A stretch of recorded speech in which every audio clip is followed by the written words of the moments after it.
El primer culto de esta iglesia se celebró el 13 de agosto del año 1977 en una casa de familia. Habíamos un grupo, más o menos, unas 40, 50 personas en la mañana, luego un grupito más reducido. Participamos de nuestra primera Santa Cena debajo de una mata de parra. No fue simbólico, es que eso era lo que había en el patio. De manera, hermanos, que dentro de 10 días nuestra congregación estará cumpliendo 36 años de existencia. Y una de las cosas que por la gracia, la misericordia de nuestro Dios ha caracterizado la vida y ministerio de esta iglesia local durante todos esos años es la centralidad de las Escrituras como la única norma infalible, autoritativa de fe y de práctica. Hay muchas cosas en las que nosotros hemos ido adquiriendo más luz con el paso del tiempo. Esta iglesia no siempre fue como es ahora, pero nosotros podemos decir con una limpia conciencia que ese compromiso con la palabra de Dios ha sido una constante desde el inicio de nuestra iglesia hasta hoy. Sin embargo, hermanos, no podemos dar por sentado de que eso siempre será así. Muchas iglesias que comenzaron bien su carrera terminaron apartándose de la fe, porque en algún punto de su historia comenzaron a poner en duda la inspiración divina de las Escrituras, o simplemente comenzaron a cuestionar si la Biblia era relevante para el hombre del siglo XX, del siglo XXI, si la Biblia era suficiente para ministrarle al hombre de esta generación con todo lo compleja que se ha vuelto la vida en esta época.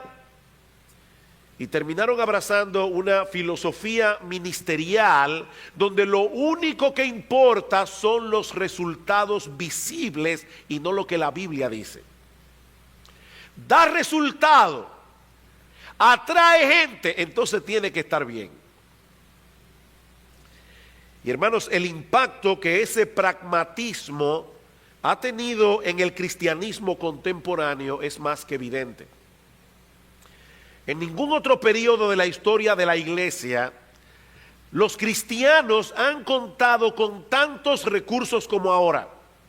Tú puedes escuchar por internet al predicador que tú quieras, puedes participar de conferencias que se están llevando a cabo en otro lugar del planeta, puedes tener la Biblia en tu iPad, en tu iPhone, en tu Android, en lo que tú tengas.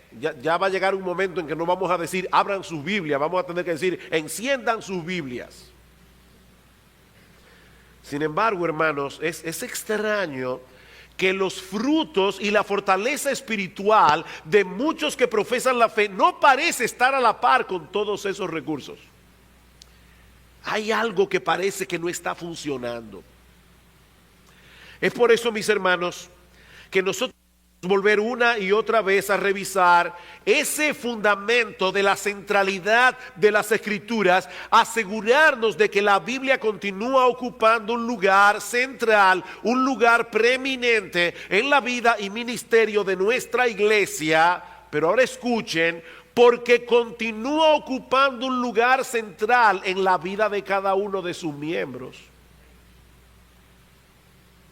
De nada sirve tener una declaración doctrinal teológicamente correcta si no manifestamos en la práctica una plena confianza de que la Biblia es la palabra de Dios. Bueno, yo me temo que nosotros hemos oído tanto ese título que podemos perder de vista lo que eso implica. La Biblia es la palabra de Dios. ¿Sabes lo que eso significa, mi amado hermano, mi amada hermana? Esto es algo bien profundo lo que yo voy a decir ahora. Lo que eso significa es que la Biblia es la palabra de Dios. No es palabra de hombres, es palabra de Dios, infalible, inerrante, todo suficiente.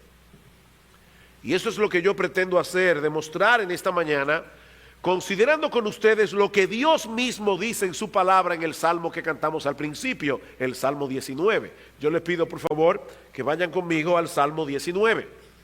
Este es uno de los salmos más conocidos, más citados de las Escrituras, y su enseñanza esencial es que Dios se ha revelado al hombre a través de su creación, versículos 1 al 6, y a través de su palabra escrita, versículos 7 al 11. De manera que la naturaleza creada y las sagradas Escrituras pueden ser comparadas a una obra maestra en 2 tomos, por medio de los cuales Dios se revela al hombre.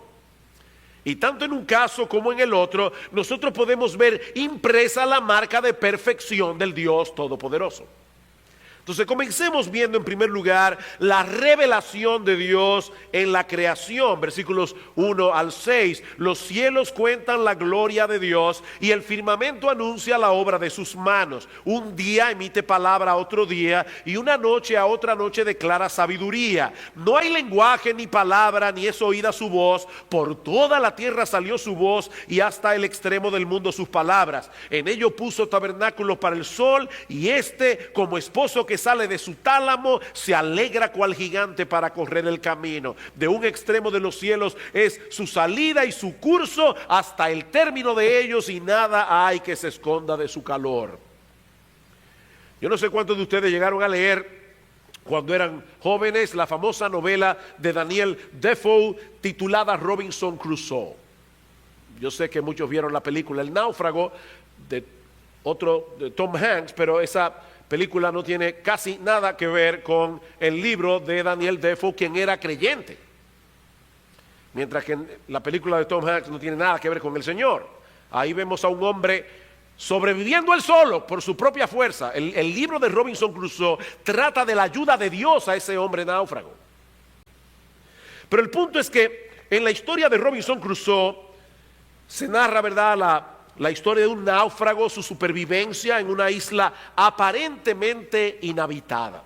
Por mucho tiempo, Robinson asume que él está solo en la isla hasta que un día descubre las huellas de un pie perfectamente marcadas sobre la arena, y por supuesto que no eran suyas. Escuchen lo que dice la novela. Me detuve estupefacto, como abatido por un rayo, como si hubiese visto un fantasma. Escuché y miré a mi alrededor, pero no percibí nada. Subí a un montículo para poder observar. Recorrí con la vista toda la playa, a lo largo y a lo ancho, pero no hallé nada más. Volví para confirmar que todo esto no fuera producto de mi imaginación, pero no era así. Allí estaba muy clara la huella de un pie, con sus dedos, su talón y todas sus partes. Después de darle 1000 vueltas a la cabeza, como un hombre completamente confundido y fuera de sí, regresé a mi fortificación sin sentir la tierra bajo mis pies, aterrado hasta mis límites, mirando hacia atrás cada 2 o 3 pasos, imaginando que cada árbol o cada bulto en la distancia podía ser un hombre.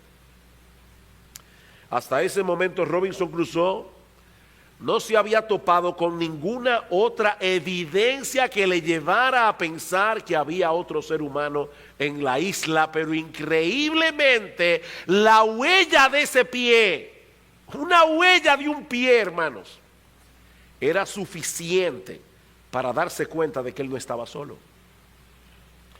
Y lo que el salmista nos dice en esta primera estrofa del Salmo 19 es que este universo está repleto de huellas que señalan la presencia de un creador inteligente y todopoderoso. Y aunque esa revelación no nos enseña todo lo que necesitamos saber acerca de Dios, lo que revela es suficiente para saber que Él está allí y que Él es un Dios lleno de poder, lleno de sabiduría. Los cielos cuentan la gloria de Dios y el firmamento anuncia la obra de sus manos. No hay que ser un experto en astronomía ni contar con potentes telescopios para entender el mensaje que los cielos proclaman. A simple vista, todas las maravillas del universo, toda la complejidad de esta creación nos dan a conocer la gloria del Creador. El hecho de que muchos no puedan verlo no les resta a esa gloria ni el más mínimo resplandor. Yo creo que fue C.S. Lewis el que dijo que si todos los hombres fueran ciegos, la luz seguiría estando allí, aunque nadie la viera. El mensaje de los cielos, dice el salmista, es lo suficientemente claro, es lo suficientemente elocuente como para que todos puedan entenderlo. Por eso es que Pablo dice en Romanos capítulo 1, versículo 18, que Dios está airado con el hombre, porque el hombre ha detenido con injusticia la verdad. ¿Cuál verdad? Escuchen esta versión de las Escrituras, que no es la Reina Valera. Dice: ellos conocen la verdad acerca de Dios porque Él se le ha hecho evidente, pues desde la creación del mundo todos han visto los cielos y la tierra. Por medio de todo lo que Dios hizo, ellos pueden ver a simple vista las cualidades invisibles de Dios, su poder eterno, su naturaleza divina. Así que no tienen ninguna excusa para no conocer a Dios. No tienen excusa. La creación habla lo suficientemente claro.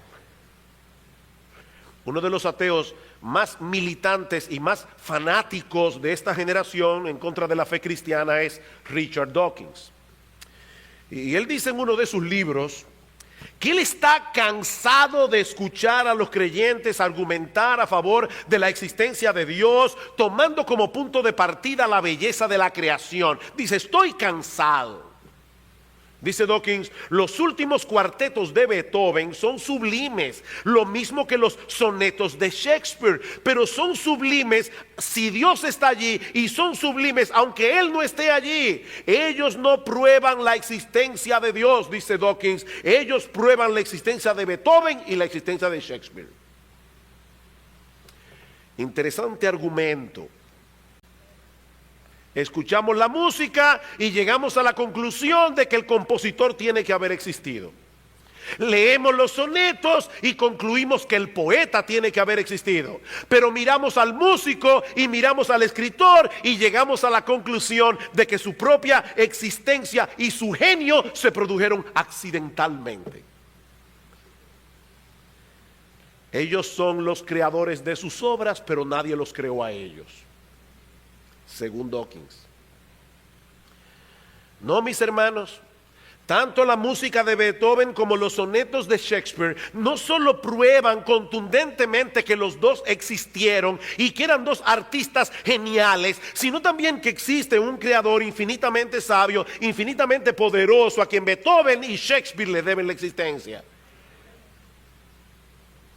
La creación es una revelación clara y contundente que testifica de la existencia de aquel que la creó. Pero David nos dice también que esa revelación es incesante. Versículo 2. Un día emite palabra, otro día, una noche a otra noche declara sabiduría, como si fuera una carrera de relevos. El día le pasa el batón a la noche, luego la noche se lo pasa al día, de manera que el mensaje es proclamado sin cesar y en un tono lo suficientemente alto como para que todos escuchen. Un poema infantil que hemos citado otras veces de este púlpito lo dice de una forma muy sencilla: Dios hizo los cielos con voces muy claras y te dio los ojos para que escucharas.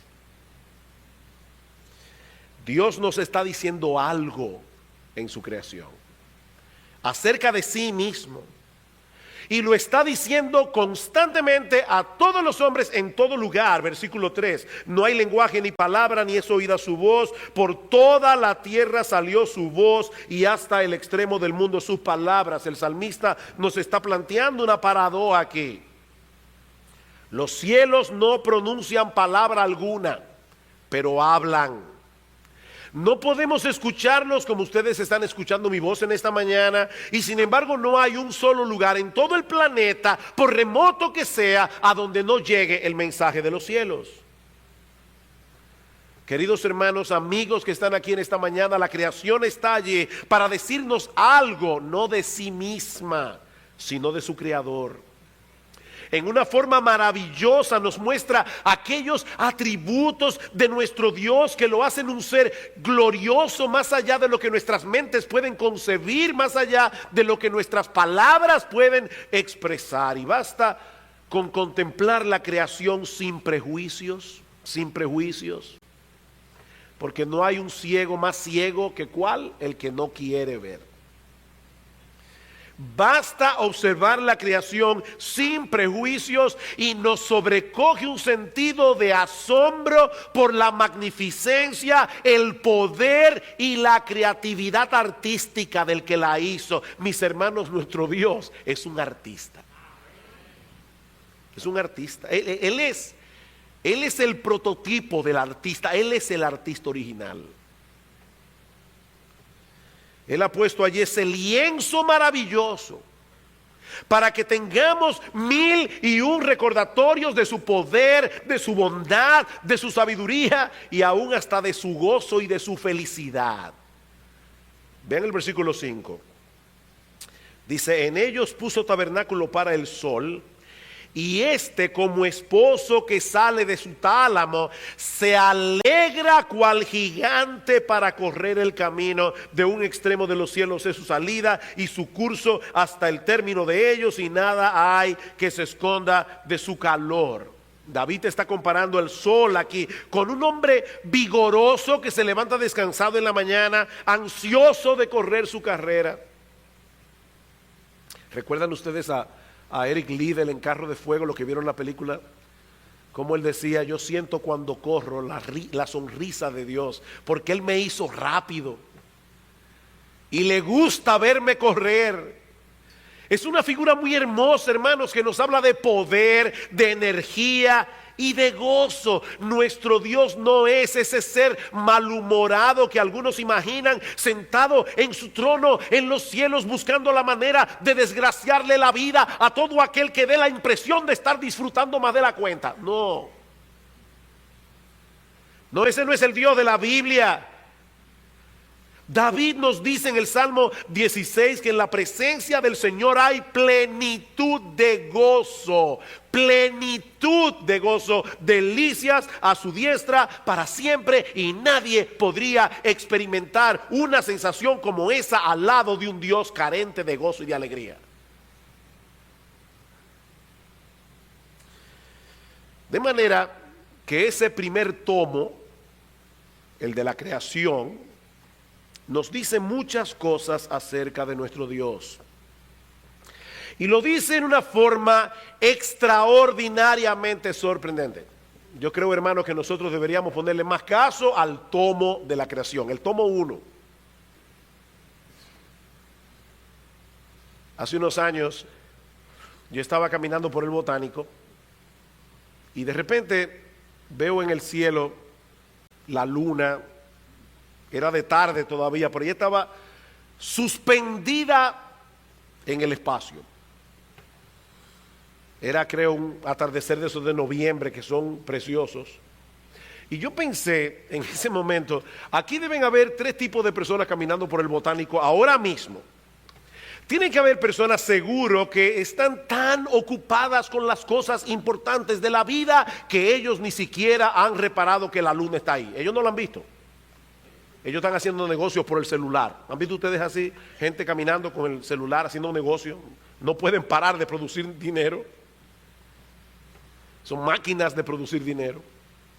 Pero puede ser que haya alguien romántico ahora mismo en el Botánico que está llamando a la novia o a la esposa diciéndole: mi amor, saca la cabeza, tú viste cómo está la luna, está preciosa y desde que la vi no he dejado de pensar en ti. Pero yo pensé, también puede ser que haya algunos como yo, y no es que yo no sea romántico, pero yo lo que pensé en ese momento fue: wow, esa bola la suspendió en el espacio mi Padre Celestial. El Padre que me ama, que me cuida, que yo soy para Él como la niña de sus ojos. La luna me fue de mucha edificación ese día y motivo de alabanza a nuestro Dios. Pero ¿saben qué, mis hermanos?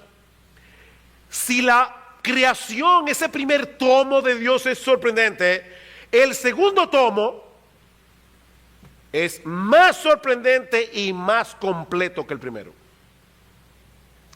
A pesar de toda su complejidad y hermosura, el universo creado no nos enseña todo lo que necesitamos conocer acerca de Dios. Y es por eso que Dios se reveló en un libro. En un libro que también está repleto de las huellas digitales de Dios. Yo no sé si ustedes se dieron cuenta de esto cuando oyeron a los hermanos cantar o cuando han leído el Salmo 19. Pero el Salmo 19 comienza diciendo: los cielos cuentan la gloria de Dios, el firmamento anuncia la obra de sus manos, la ley de Jehová es perfecta, el testimonio de Jehová es fiel, los mandamientos de Jehová son rectos, el precepto de Jehová es puro, el temor de Jehová es limpio, los juicios de Jehová son verdad, todos justos. ¿De quién es el libro? De Jehová. Es evidente el énfasis del salmista. Los cielos cuentan la gloria de Dios, y ese mismo Dios se reveló en un libro, la Biblia. Mis hermanos, el mismo Dios que revela su gloria en los cielos es el mismo que inspiró las Escrituras para revelar allí su gloria en una forma más contundente. Jehová Dios es el último responsable de todo lo que fue escrito en este libro. Es por eso que este libro es perfecto, dice David. La ley de Jehová es perfecta, es completa, es exhaustiva, es suficiente. La idea que esa palabra comunica es que cubre todos los aspectos de un asunto. Mis hermanos, en la palabra de Dios no hay redundancia, en la palabra de Dios no hay omisión. ¿Han visto ustedes personas que dicen: wow, si Dios por lo menos hubiera hablado más claro acerca de este tema o acerca de aquel otro tema? No, Dios dijo todo lo que tenía que decir. A la Biblia no le falta nada, a la Biblia no le sobra nada. Ella abarca todo lo que necesitamos para conocer a Dios, todo lo que necesitamos para vivir para su gloria. ¿Y cuál es el efecto de esa palabra perfecta en nosotros? Convierte el alma,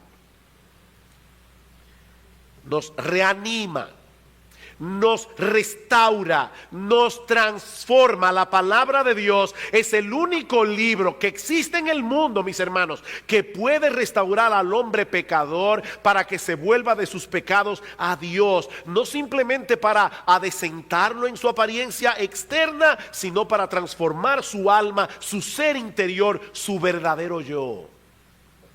Solo la Biblia puede hacer eso. Recuerdo haber leído de un inglés muy sofisticado que llegó a una costa de un lugar que había sido un lugar salvaje, pero habían llegado unos misioneros y habían predicado la palabra y mucha gente se había convertido. Y cuando este inglés sofisticado llega, encuentra a uno de estos indígenas leyendo la Biblia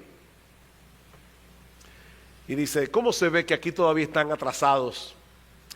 Ya en Inglaterra nadie lee ese libro, ya nosotros estamos más adelantados. Y el salvaje le dice: mire, alégrese que yo estoy leyendo este libro, porque si no, hace rato que me lo hubiera comido. La Biblia transforma. La Biblia transforma, porque es la palabra viva de Dios. Alguien lo parafraseó de esta manera: la Escritura es tan poderosa y abarcadora que puede convertir o transformar a la persona completa, cambiar a alguien para que llegue a ser la persona que Dios quiere que sea. Solo la Biblia puede hacer eso. Y mis hermanos, eso no es algo que ocurre únicamente en el momento de la conversión. Es por medio de la palabra de Dios que nosotros somos traídos de la muerte a la vida, pero es por medio de esa misma palabra de Dios que Él alimenta, fortalece, nos lleva a crecer en esta nueva vida. En segundo lugar, David nos dice en ese mismo versículo 7 que la palabra de Dios es un testimonio fiel, digno de confianza. El testimonio de Jehová es fiel, que hace sabio al sencillo. Nosotros podemos construir un edificio seguro sobre ese fundamento, sobre ese testimonio, porque es un fundamento estable, es un fundamento inamovible. Y esto es algo que no podemos decir de ninguna opinión humana. Cuando Albert Einstein tenía 36 años de edad, publicó su teoría general de la relatividad. Y en ese momento Einstein echó por tierra algunos de los postulados de Newton que hasta ese momento nadie se había atrevido a poner en duda. Lo que Isaac Newton decía era casi palabra de Dios, hasta que llegó Einstein. Pero ¿saben qué, hermanos? Ahora resulta que hay un jovencito de 15 años de edad, Jacob Bennett, que se calcula que tiene un coeficiente intelectual superior al de Einstein. A los 12 años escribió una teoría de astrofísica y es probable que ese muchachito gane el premio Nobel. Y él dice que él puede probar que Einstein se equivocó. Así que Einstein probó que Newton se equivocó. Ahora resulta que un muchachito de 15 años está dispuesto a probar que Einstein se equivocó. Pero ¿saben qué, mis amados hermanos? Eso nunca sucederá con la palabra de Dios. Nunca. Lo que Él reveló hace 4000 años sigue siendo verdad y seguirá siendo verdad dentro de millones y millones de años, porque Él conoce todas las cosas que han sido, Él conoce todas las cosas que son y Él conoce todas las cosas que serán. Nuestro Dios no se equivoca. ¿Y cuál es el efecto que ese testimonio seguro produce en nosotros? Que hace sabio al sencillo. Al sencillo. Ese individuo crédulo y sin discernimiento. De hecho, la palabra hebrea que se traduce como sencillo significa una puerta abierta. Es una persona que tiene la puerta abierta para cualquier teoría, para cualquier opinión humana, con tal que salga en televisión y lo diga un científico, él lo cree. Es un crédulo, es un simple. Recuerden lo que le dijo alguien a una persona que se jactaba de ser abierto de mente. Ten cuidado con ser abierto de mente, se te puede caer el cerebro. Hay personas que son así, ellos están abiertos a todo lo que venga. Dice la Biblia, la palabra de Dios puede tomar a un hombre así y volverlo sabio.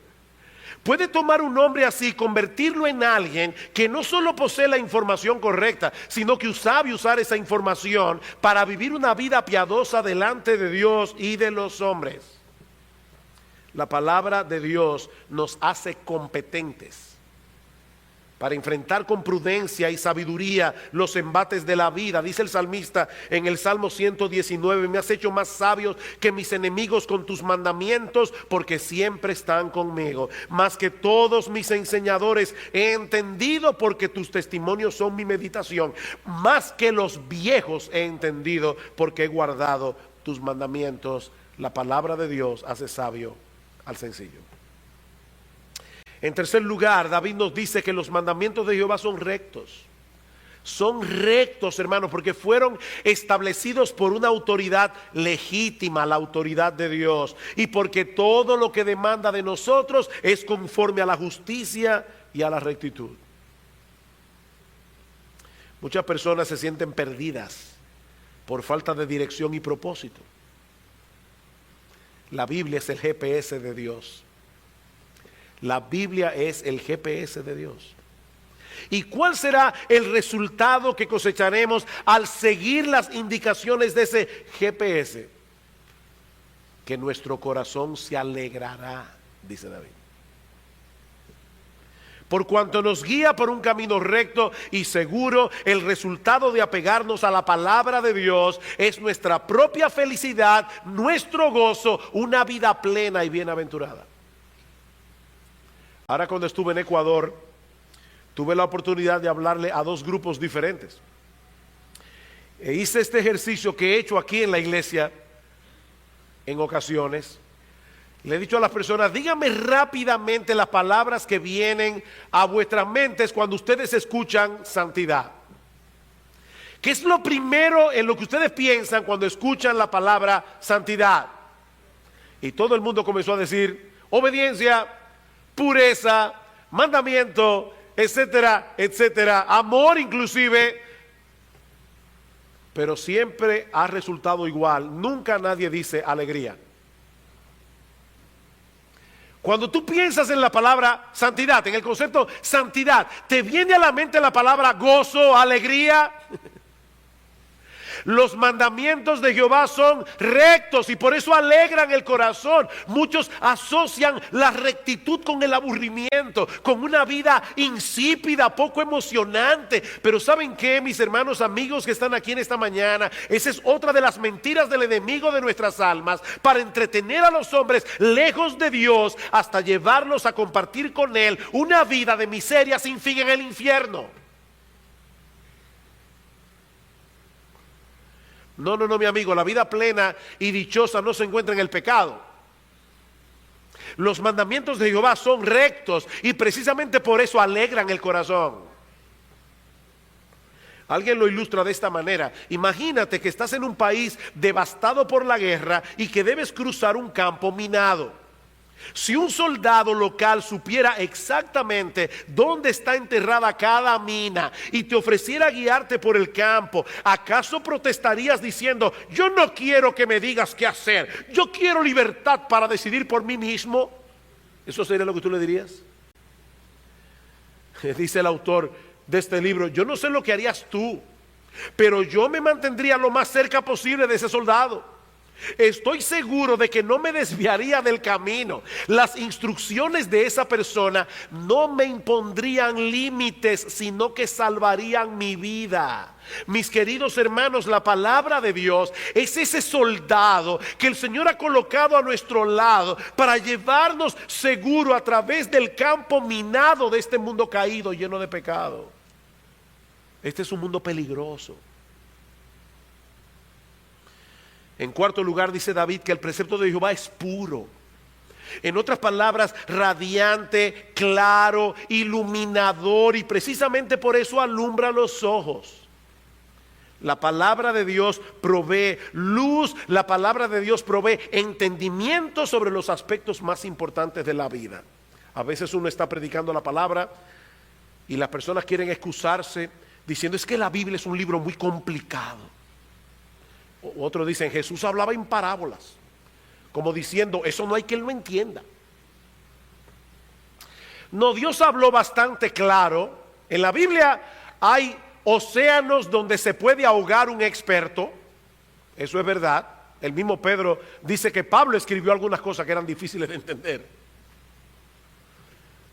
Pero mis hermanos, lo que nosotros necesitamos saber para conocer a Dios, para conocer nuestra condición, para venir a Cristo, para vivir una vida que agrade a Dios, eso está más claro que el agua en la Biblia. Por eso es que Mark Twain, en su ironía característica, decía: a la mayoría de las personas le preocupan los pasajes de las Escrituras que no comprenden. A mí lo que me preocupa son los que yo entiendo.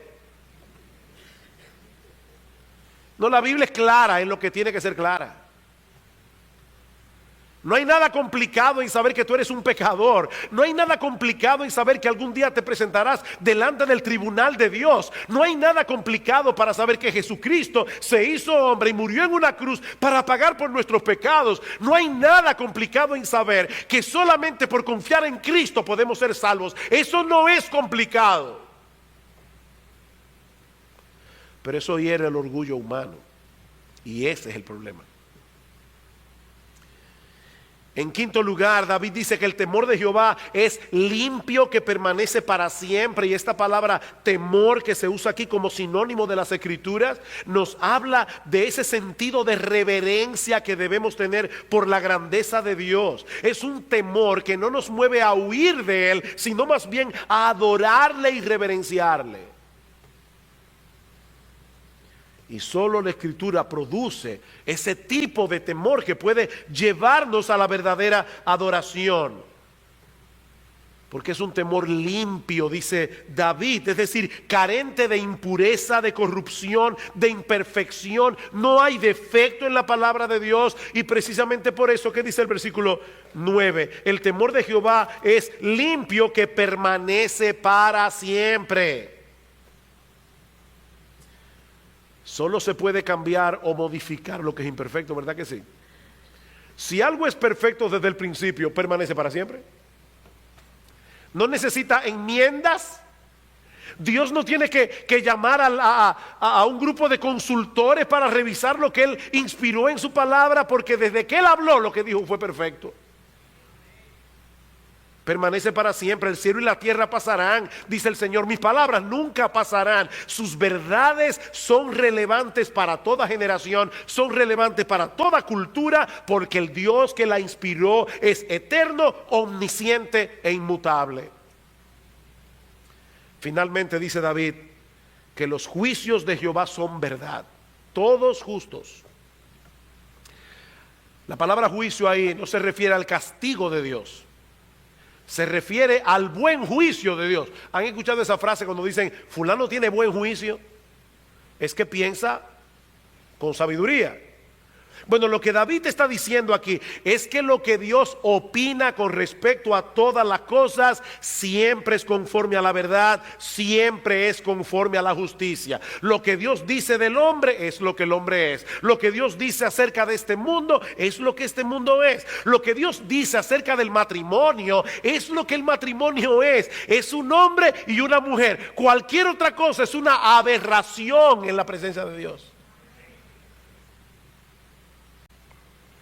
Lo que Dios dice acerca de cómo podemos ser salvos es así y no de otra manera. Como Dios dice que debemos vivir, así debe ser y no de otro modo.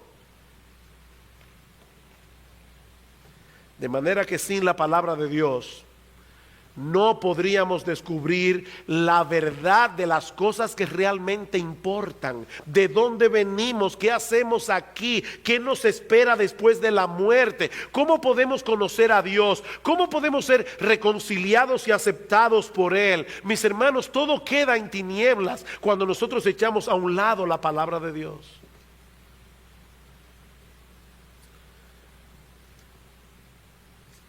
No les voy a mentir, hermano, yo me siento frustrado porque yo no estoy seguro de que yo estoy haciendo un buen trabajo en esta mañana, se lo confieso, para demostrar que este libro es increíble. Que tener este libro en nuestras manos, hermanos, es la joya más preciosa que un ser humano puede tener. Este libro es increíble. Yo recuerdo cuando yo me convertí al Señor, tenía casi 18 años, providencialmente unos meses antes de haber tenido por primera vez contacto con un cristiano y contacto con la palabra de Dios. Yo había leído una versión resumida del origen de las especies de Charles Darwin. Así que yo era un evolucionista muy bien informado. Yo recuerdo cuando yo comencé a leer la Biblia, qué descubrimiento, qué descubrimiento. Y hermanos, sin haber leído absolutamente nada de apologética, sin haber leído a ninguna persona que tratara de demostrarme que la evolución es una teoría fallida, yo simplemente leyendo la Biblia llegué a la convicción de que en el principio creó Dios los cielos y la tierra, porque Dios me convenció por su palabra. Su palabra es viva y eficaz. Hay personas que dicen, nosotros tenemos que defender la Biblia. No, no defiendan la Biblia. ¿Y quién te ha dicho a ti que nosotros tenemos que defender la Biblia? Nosotros no tenemos que defender la Biblia. Eso sería como tratar de defender a un león. Ábrele la jaula. Él se defiende solo. La Biblia es la palabra de Dios. Lo que tenemos que hacer es proclamar la palabra de Dios. Ella se defiende sola. Por eso dice David en el versículo 10 que la palabra de Dios es más valiosa que mucho oro afinado y más dulce que la miel y la que destila del panal. Dice, la Biblia es mejor. La Biblia es mejor. La palabra de Dios es infinitamente más valiosa. La palabra de Dios es infinitamente más preciosa que todas nuestras posesiones juntas. Hay más sabiduría allí que en cualquier teoría o filosofía que el mundo pueda ofrecer. Es la palabra de Dios. Es suficiente para llenar hasta la saciedad cada una de nuestras necesidades. Es por eso que la obediencia a la palabra trae consigo una gran recompensa. Vean el versículo 11. Tu siervo es además amonestado con ellos. En guardarlos hay grande galardón. Mis hermanos, lo que ese texto está diciendo no es que Dios galardona a los que le obedecen. La Biblia habla de eso en otras partes, pero no aquí. Lo que ese texto está diciendo es que la obediencia misma es el galardón. En guardarlos hay grande galardón, porque no guardarlos, vivir en pecado, solo trae desgracia y destrucción. Pero la palabra de Dios nos traza el camino que nos permitirá tener una vida bienaventurada y útil de este lado de la eternidad, mientras nos conduce con seguridad hasta la casa de nuestro Padre. Nosotros tenemos en nuestras manos un tesoro, pero no es un tesoro para ser contemplado como el que va a un museo. No, la Biblia es un libro, hermanos, y los libros son para leerlos. No es para que usted se lo ponga aquí, no, es para leerlo. Esto entra por los ojos. Ese es el instrumento de gracia por medio del cual Dios nos habla para pastorearnos, corregirnos, consolarnos, reavivarnos. Mi hermano, ¿qué tanto te estás empapando de la palabra de Dios? Y yo no estoy hablando aquí del deber de leer la Biblia. Yo no estoy hablando de eso. Yo estoy hablando de que tenemos algo tan grandioso en las manos. Algo que debemos comerlo y disfrutarlo. No es que si no lees la Biblia te va a caer un rayo por desobediente. No es de eso que yo estoy hablando. Es que esta es la palabra de Jehová, la ley de Jehová, el mandamiento de Jehová, los testimonios de Jehová, del Dios que nos ama. ¿Qué tanto te domina esa palabra en tu proceso de pensamiento? ¿Qué tanto aprecias las escrituras por encima de cualquier teoría humana? Mis hermanos, es triste, pero cada vez es mayor el número de personas en las iglesias que profesan ser cristianas, pero que al mismo tiempo están más dispuestas a creer en cualquier teoría psicológica para la crianza de los hijos, para la vida matrimonial, para lidiar con los problemas emocionales, antes de creer en la infalible y todo suficiente palabra de Dios. Eso es triste, hermanos.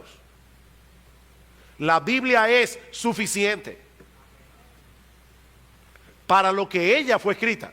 La Biblia no es suficiente para enseñar matemática, ni biología, ni para enseñarle a un médico cómo curar a los enfermos. Yo no estoy hablando de eso. La Biblia se escribió para que nosotros pudiéramos conocer a Dios en Cristo y vivir para su gloria, y para eso es suficiente. Los cielos proclaman la gloria de Dios, pero es la Biblia la que anuncia y ofrece su gran salvación comprada con la sangre de su precioso Hijo. Ese es el gran tema de la Biblia. La Biblia no es un manual de moral y cívica. La Biblia no es un libro para enseñarnos cómo vivir una vida decente y ordenada en este mundo pecador. No, mis hermanos, la Biblia es acerca de Jesús. ¿Saben por qué la Biblia puede hacer todo eso que David ha señalado en el Salmo 19? Porque la Biblia nos lleva a Jesús. ¿Y saben quién es Jesús? Pablo dice en Colosenses capítulo 2 versículo 3 que en él están escondidos todos los tesoros de la sabiduría y del conocimiento. Y en 1 Corintios capítulo 1 Pablo dice: yo predico a Cristo y a este crucificado. ¿Saben por qué? Porque Cristo es poder de Dios y sabiduría de Dios. La Biblia puede transformar corazones. La Biblia puede hacer todo lo que ella hace porque nos lleva a Jesús, y Él es la sabiduría y el poder de Dios encarnado. Él es el gran héroe de la Biblia. Mi amigo, si tú estás aquí sin Cristo, hay esperanza para el hombre, porque Dios ha hablado. Nosotros podemos conocer la verdad verdadera, porque Dios ha hablado. No tenemos que vivir como mejor nos parezca, haciendo de nuestra vida una especie de laboratorio de experimentación, porque Dios ha hablado. Dios ha hablado. Mi amigo, ven a Cristo. Si todavía no lo has hecho, confiando únicamente en Él para el perdón de todos tus pecados, y entonces podrás comenzar a caminar por la ruta que Él nos ha trazado en ese GPS, en ese libro que es 1000 veces más deseable que el oro y más dulce que la miel. Que el Señor bendiga su palabra.